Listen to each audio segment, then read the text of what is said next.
నమస్తే అండి. మనం Indian polity group 1, TSPSC group 1 prelims ని దృష్టిలో పెట్టుకొని డిస్కస్ చేస్తున్నాము. అయితే ఈ ఎపిసోడ్ లోకల్ సెల్ఫ్ గవర్నమెంట్‌లో సెకండ్ పార్ట్. మనం already local self government first part discuss చేశాము. అయితే ఈ ఎపిసోడ్‌లో మనం లోకల్ సెల్ఫ్ గవర్నమెంట్‌కి సంబంధించి పంచాయత్ ప్రొవిజన్స్‌ని కంటిన్యూ చేస్తున్నాము. మనం లాస్ట్ డిస్కస్ చేసింది పవర్స్ ఆఫ్ పంచాయత్ గురించి. దానికి నెక్స్ట్ ఫండ్స్ ఆఫ్ పంచాయత్, అంటే పంచాయత్కి అధికారాలు ఏమి ఇవ్వాలి అన్నది నిర్ణయించే హక్కు రాష్ట్రానికి ఉంటుంది. అలాగే పంచాయత్లకు ఎలాంటి వనరులని సమకూర్చాలి, ఎక్కడి నుండి సమకూర్చాలి, అంటే పంచాయత్ తనంతట తాను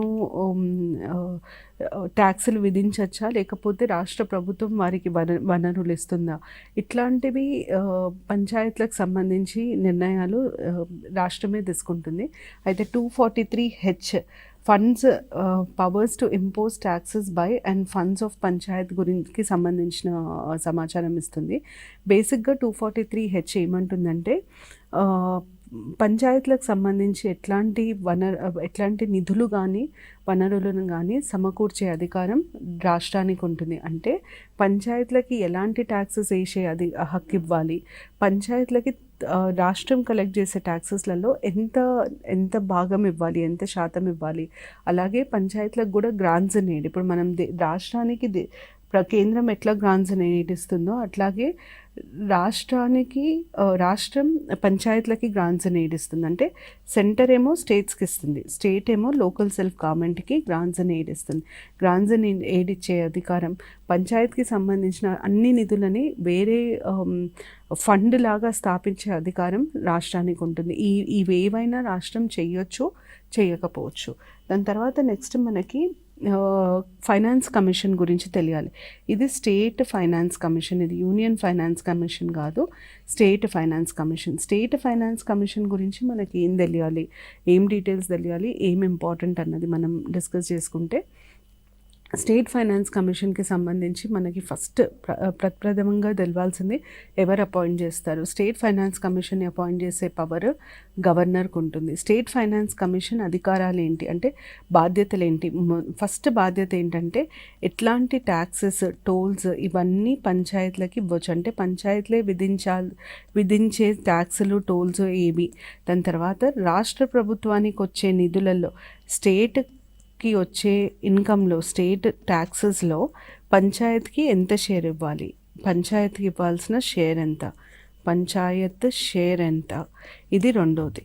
తర్వాత మూడోది మనకి ఇది స్టేట్ ఫైనాన్స్ కమిషన్ చెప్పే ముఖ్యమైన అంశం ఏంటి అంటే గ్రాంట్స్ ఎయిడ్. ఎంత గ్రాంట్స్ ఎయిడ్ ఇవ్వాలి, పంచాయత్లకి ఎంత గ్రాంట్స్ ఎయిడ్ ఇవ్వాలి, ఈ మూడిటి మీద సూచించే అధికారము, బాధ్యత ఫైనాన్స్ కమిషన్కి ఉంటుంది. ఫైనాన్స్ కమిషన్ రిపోర్ట్ ఎవరికి వెళ్తుంది అన్నది next. Report of finance commission గవర్నర్కి సబ్మిట్ చేయడం జరుగుతుంది.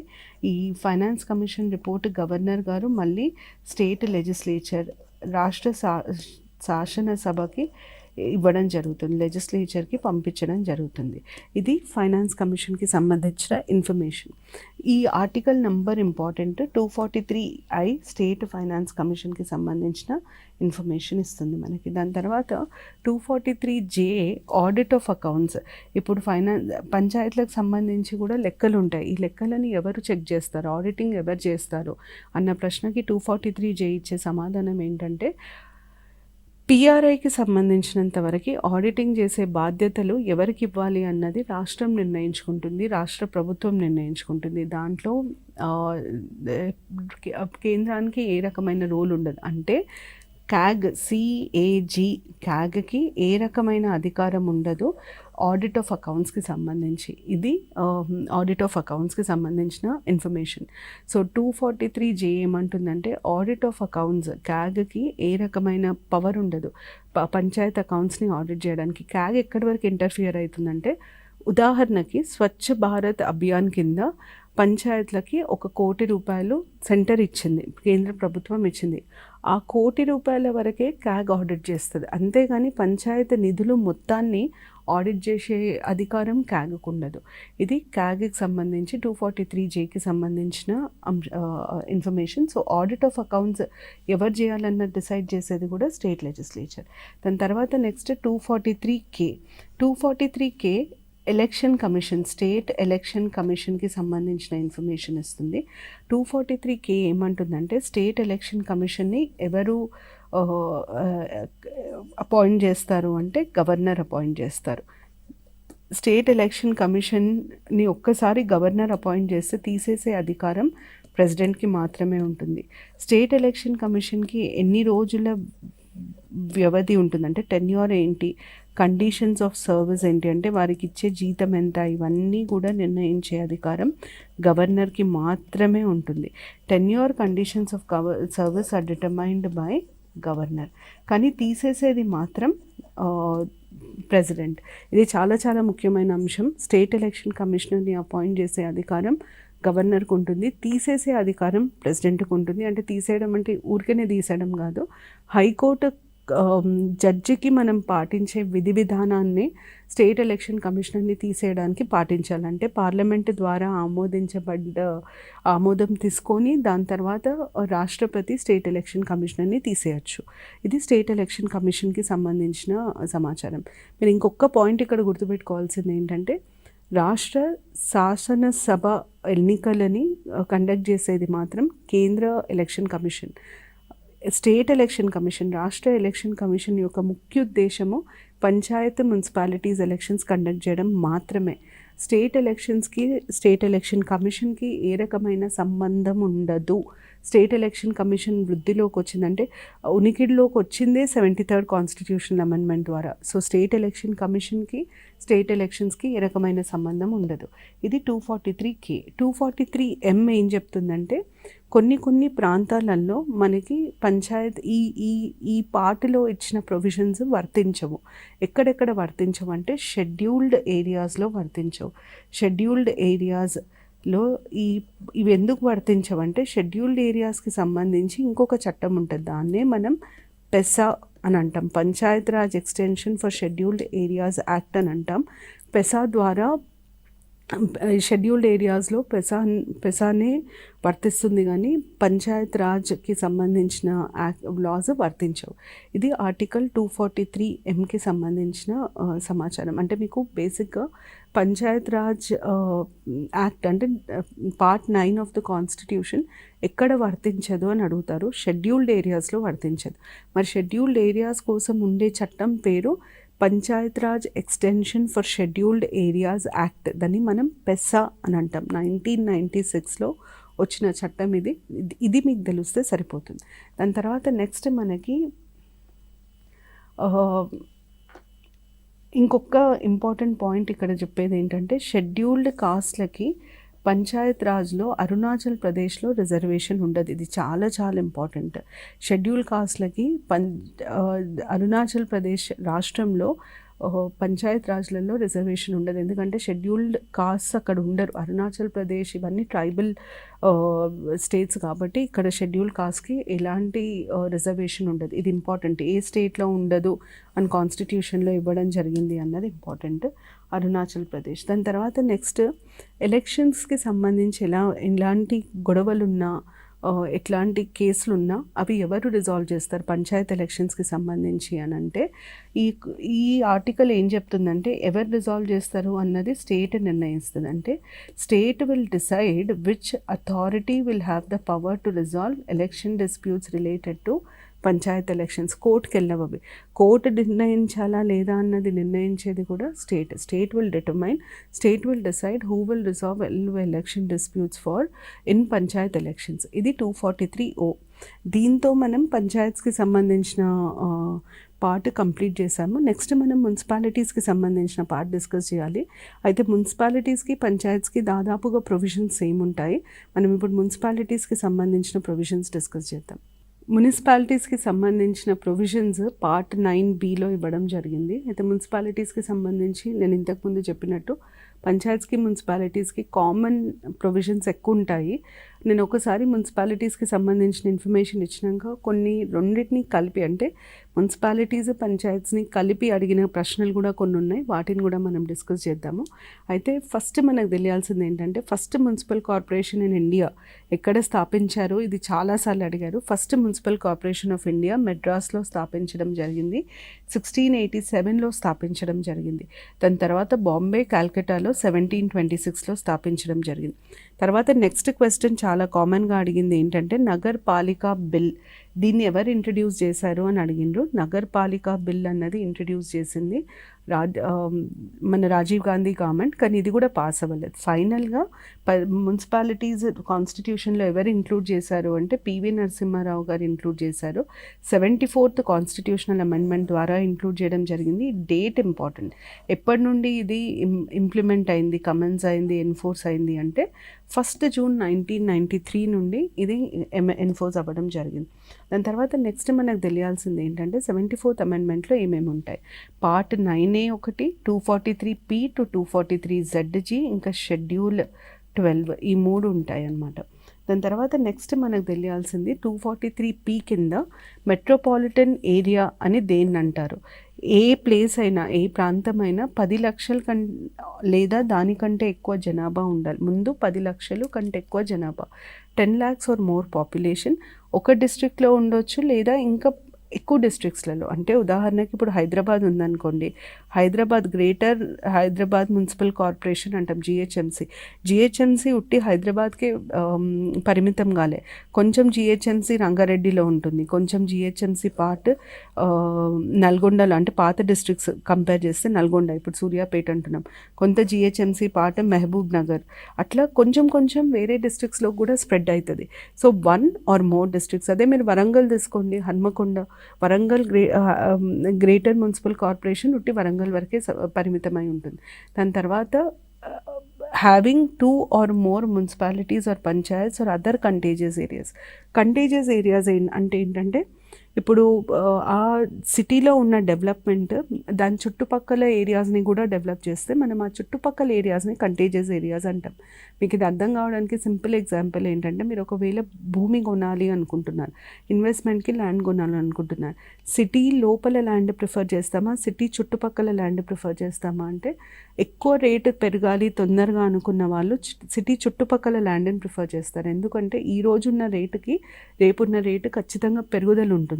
ఆ సిటీలో ఉన్న డెవలప్మెంట్ గ్రాడ్యువల్గా ఈ బయట ఉన్న ప్రాంతాలకు కూడా స్ప్రెడ్ అవుతుంది. దాన్నే మనం కంటేజియస్ ఏరియా అంటాం. అన్నిటికంటే ఇంపార్టెంట్ పాయింట్ ఇక్కడ ఏంటంటే, ఒక మెట్రోపాలిటన్ ఏరియా అంటే ఒక సిటీని మెట్రోపాలిటన్ ఏరియా లాగా గుర్తించే అధికారం ఎవరికి ఉంటుంది అంటే గవర్నర్కి ఉంటుంది. మెట్రోపాలిటన్ ఏరియా డెఫినేషన్ చాలా ఇంపార్టెంట్. 1, 2, 3 పాయింట్స్ ఖచ్చితంగా గుర్తుపెట్టుకోవాలి. దాని తర్వాత నెక్స్ట్ మనకి మున్సిపాలిటీస్కి ఉండే స్ట్రక్చర్ ఏంటి. ఫస్ట్ లెవెల్ని వాళ్ళు మున్సిపల్ కార్పొరేషన్ హైయెస్ట్ లెవెల్. తర్వాత మనకు ఉండేది మున్సిపాలిటీ, దాని తర్వాత ఉండేది నగర్ పంచాయత్. ఈ 3 లెవెల్స్ ఉంటాయి. మున్సిపల్ కార్పొరేషన్ అన్నది లార్జ్ అర్బన్ ఏరియా, అంటే 10 లక్షలు లేదా ఎక్కువ జనాభా ఉన్నది లార్జ్ అర్బన్ ఏరియాకు ఉండేది మున్సిపల్ కార్పొరేషన్.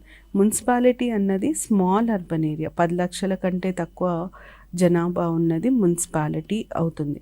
నగర్ పంచాయత్ అన్నది ట్రాన్సిషన్ ఏరియా అంటే ఏంటి, అటు మున్సిపాలిటీ కాదు, ఇటు విలేజ్ కాదు, రూరల్ ఏరియా కాదు, అర్బన్ ఏరియా కాదు. అయితే మనకి ఇక్కడ తెలియాల్సింది ఏంటంటే, రూరల్ అర్బన్కి ఉండే తేడా ఏంటి.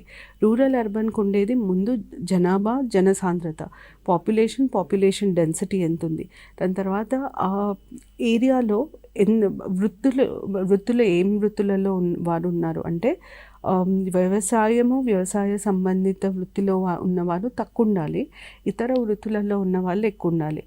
అగ్రికల్చర్ అండ్ అలైడ్ యాక్టివిటీస్లో తక్కువ శాతం ఉండాలి. 70% should be engaged in non agriculture allied activities. దాని తర్వాత అక్కడ లోకల్గా వచ్చే ట్యాక్సెస్ ఎంత, ఈ ప్రాతిపదికన ఈ పాయింట్స్ని ఆధారపరుచుకొని మనం ఒక ఏరియాని మున్సిపల్ కార్పొరేషనా, మున్సిపాలిటీయా, నగర పంచాయత అని చెప్పి డిసైడ్ చేస్తారు. ఇది డిసైడ్ చేసే అధికారం మళ్ళీ ఉండేది గవర్నర్కి.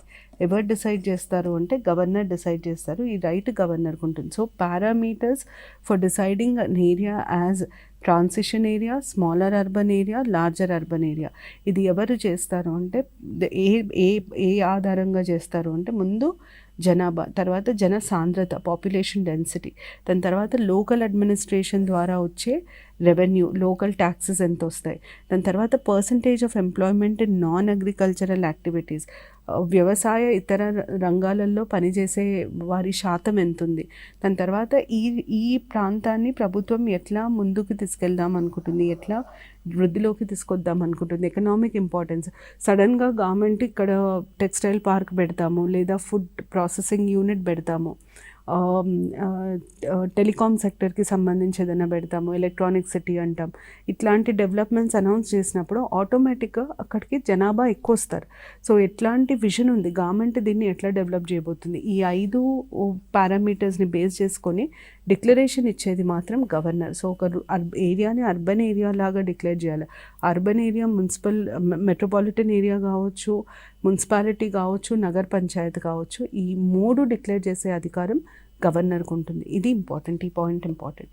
దాని తర్వాత నెక్స్ట్ మనకి కాంపోజిషన్ ఆఫ్ మున్సిపాలిటీస్లో ఒక ఇది మున్సిపాలిటీ అంటే దాన్ని ఇట్లా డివైడ్ చేస్తారు. ఈ డివిజన్స్ని వార్డ్స్ అని ఉంటాయి. అంటే వార్డ్స్ అన్నది టెరిటోరియల్ కాన్స్టిట్యుయెన్సీ. ఒక కాన్స్టిట్యుయెన్సీ, మున్సిపాలిటీలో ఉండే చిన్న కాన్స్టిట్యుయెన్సీని మనం వార్డ్ అని అంటాం. సో ప్రతి మున్సిపాలిటీలని వార్డ్స్ లాగా విభజిస్తారు అని చెప్పి ఆర్టికల్ చెప్తుంది. నెక్స్ట్ ఆర్టికల్ ఏం చెప్తుందంటే ప్రతి 3 లక్షల జనాభాకి ఒక వార్డ్ కమిటీ కంపల్సరీగా ఉండాలి. There should be a ward committee for every 3 lakh wards.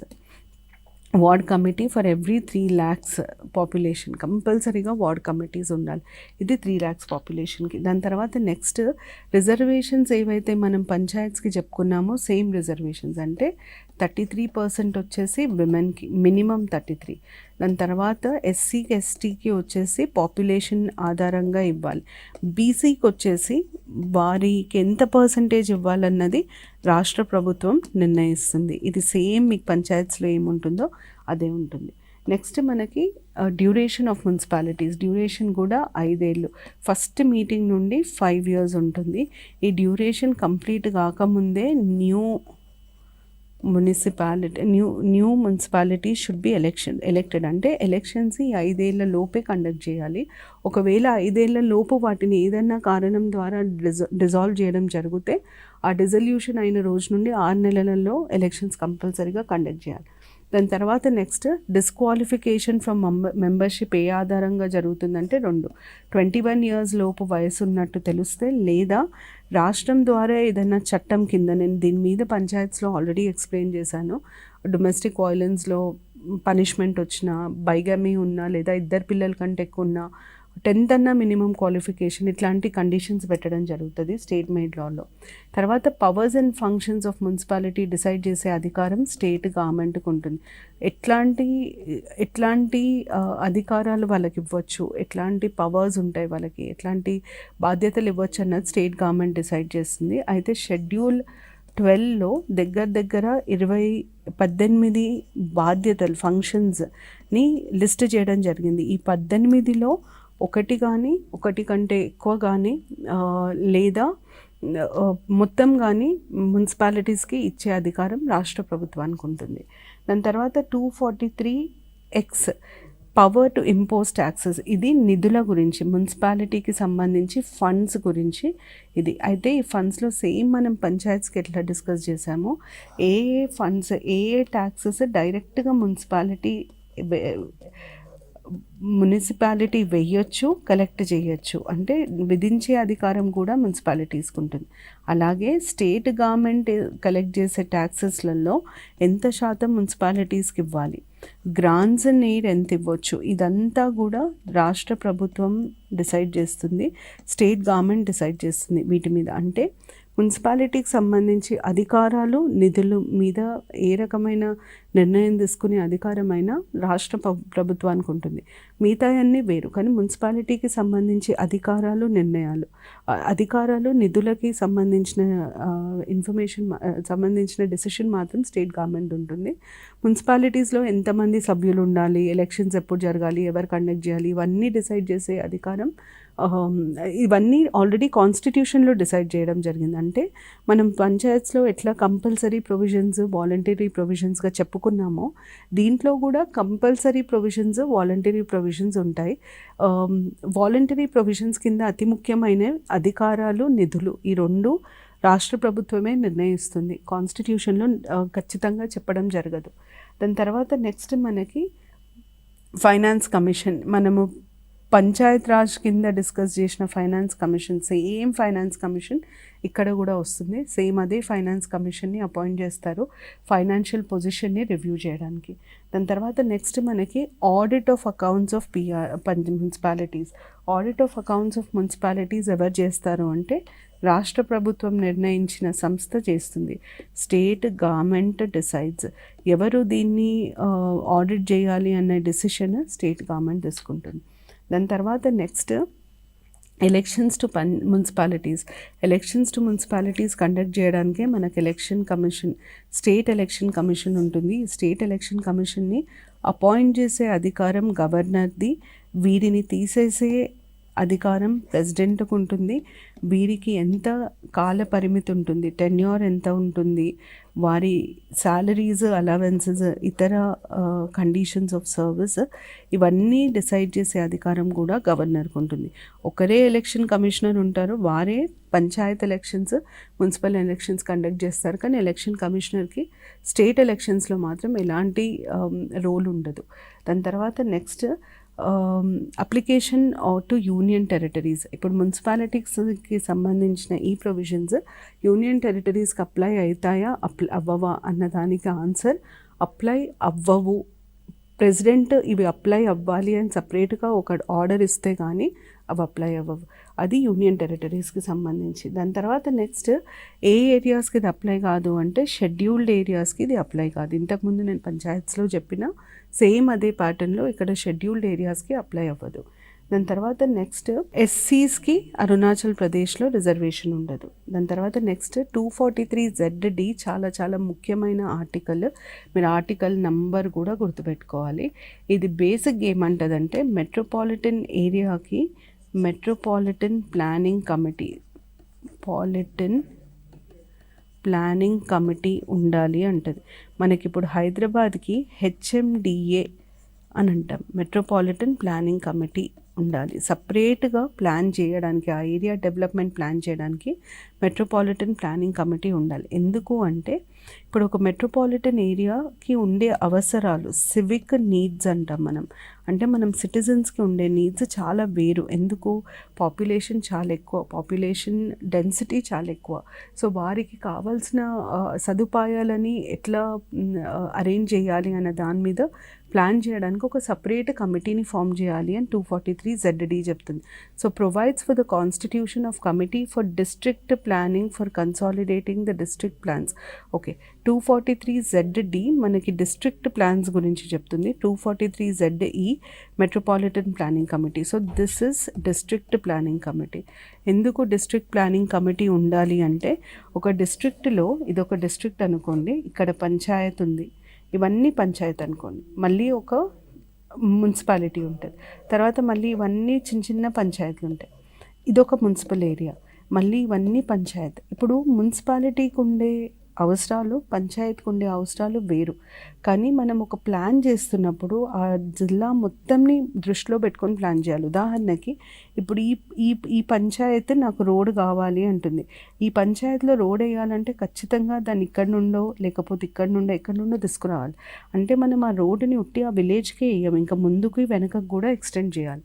ఇట్లా మొత్తం ఓవరాల్ హోలిస్టిక్ ప్లాన్ కోసము ఒక డిస్ట్రిక్ట్ ప్లానింగ్ కమిటీని కాన్స్టిట్యూట్ చేయాలి. డిస్ట్రిక్ట్ ప్లానింగ్ కమిటీ ఏం చేస్తుందంటే పంచాయత్లకు ఉన్న అవసరాలు, మున్సిపాలిటీకి ఉన్న అవసరాలు అన్నీ తీసుకొని మొత్తం జిల్లాకి సంబంధించి ఒక ప్రాపర్ డెవలప్మెంట్ ప్లాన్ని డిజైన్ చేస్తుంది. దాన్ని మనం draft development plan for the district as a whole అని అంటాం. Proper development plan for the district as a whole design చేయడానికి మనకు డిస్ట్రిక్ట్ ప్లానింగ్ కమిటీ కావాలి. అయితే డిస్ట్రిక్ట్ ప్లానింగ్ కమిటీ మీద మీకు నెక్స్ట్ వచ్చే క్వశ్చన్ దాని సభ్యుల గురించి. డిస్ట్రిక్ట్ ప్లానింగ్ కమిటీలో ఎంతమంది సభ్యులు ఉండాలి, మెంబర్స్ ఎంతమంది ఉండాలి అన్నదాన్ని డిసైడ్ చేసే అధికారం స్టేట్ గవర్నమెంట్కి ఉంటుంది. దీంట్లో ఏం డౌట్ లేదు. కాకపోతే ఎంతమందినన్నా పెట్టుకోండి, దాంట్లో 4/5 మెంబర్స్ని మాత్రం పంచాయతీ ఇంకా మున్సిపాలిటీస్ నుండి తీసుకోవచ్చు. అంటే ఉదాహరణకి స్టేట్ గవర్నమెంట్ డిస్ట్రిక్ట్ ప్లానింగ్ కమిటీలో 20 మంది సభ్యులు ఉండాలి అనింది. అప్పుడు 20 × 4/5 16 మంది సభ్యులు మున్సిపాలిటీస్ నుండి పంచాయత్స్ నుండి రావాలి. ఇది కండిషన్. ఇది మీకు నెక్స్ట్ అడిగే పాయింట్. ఈ 2 పాయింట్స్ చాలా important. District planning committee article number, district planning committee members గురించి అడిగే ఛాన్సెస్ ఎక్కువ ఉంటాయి. అలాగే నేను డిస్ట్రిక్ట్ ప్లానింగ్ కమిటీ గురించి చెప్పినట్టే మీకు మెట్రోపాలిటన్ ప్లానింగ్ కమిటీ ఉంటుంది 243ZE కింద. మెట్రోపాలిటన్ ప్లానింగ్ కమిటీ మెట్రోపాలిటన్ ఏరియాకి సంబంధించిన plan.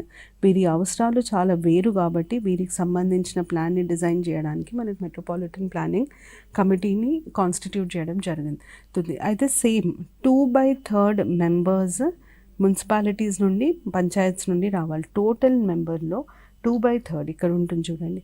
2/3 of members of the committee should come from municipalities and panchayats. 2/3 ఉదాహరణకి 15 మంది ఉండాలి. 10 మందిని మున్సిపాలిటీస్ పంచాయత్స్ నుండి తీసుకోవాలి. ఇది district planning committee, metropolitan planning కమిటీస్కి సంబంధించి కాంపోజిషన్. సో మీకు కామన్గా అడిగే క్వశ్చన్స్ కొన్ని చెప్తాను అని చెప్పాను. కొన్ని క్వశ్చన్స్ ఎట్లా అడుగుతారంటే మున్సిపాలిటీస్కి పంచాయత్స్కి సంబంధించి కామన్ ప్రొవిజన్స్ ఏంటి, కామన్ ప్రొవిజన్స్ ఏమున్నాయి? State finance commission common provision, state election commission, తర్వాత 5 years tenure, 21 years minimum age to contest elections, ఇవన్నీ common provisions. So common provisions అడుగుతారు. పార్ట్ 9A కింద ఖచ్చితంగా కాన్స్టిట్యూట్ చేయాల్సిన బాడీస్ ఏంటి అంటే municipal, state finance commission, state election commission. మరి part 9ని చూసుకుంటే గ్రామ సభ కంపల్సరీ. పార్ట్ 9Aని చూసుకుంటే ward committees, district planning committee, metropolitan planning committee compulsory. So ఇట్లాంటి కంపారిటివ్ క్వశ్చన్స్ అడిగే ఛాన్సెస్ ఉంటాయి. అంటే కామన్ ఉన్నవేంటి, కామన్ లేనివేంటి, వీటిని ఒక చిన్న లిస్ట్ లాగా మీరు ప్రిపేర్ చేసుకొని చదువుకుంటే మీకు ఈజీ అవుతుంది. లోకల్ సెల్ఫ్ గవర్నమెంట్కి సంబంధించిన ఇన్ఫర్మేషన్ ఇది. దీన్ని దాటి లోకల్ సెల్ఫ్ గవర్నమెంట్ మీద క్వశ్చన్స్ అడిగే ఛాన్సెస్ తక్కువ. ఈ మొత్తం క్లాసెస్ గ్రూప్ 1 ప్రిలిమ్స్ని దృష్టిలో పెట్టుకొని చెప్పడం జరిగింది. సో గ్రూప్ 1 ప్రిలిమ్స్కి సంబంధించి పాలిటీలో ఏమేమి అంశాలు అడగచ్చు, ఏమేమి ఇంపార్టెంట్ క్వశ్చన్స్ ఎట్లా అడుగుతారో వాటి మీద కూడా డీటెయిల్స్ ఇవ్వడం జరిగింది. ఈ క్లాసెస్ గ్రూప్ 1 ప్రిలిమ్స్కి పాలిటీస్ సంబంధించినంత వరకు స్టాటిక్ పార్ట్ని కంప్లీట్గా కవర్ చేశాయి. దీంతో మనం పాలిటీకి సంబంధించిన క్లాసెస్ ముగిస్తున్నాము. Thank you.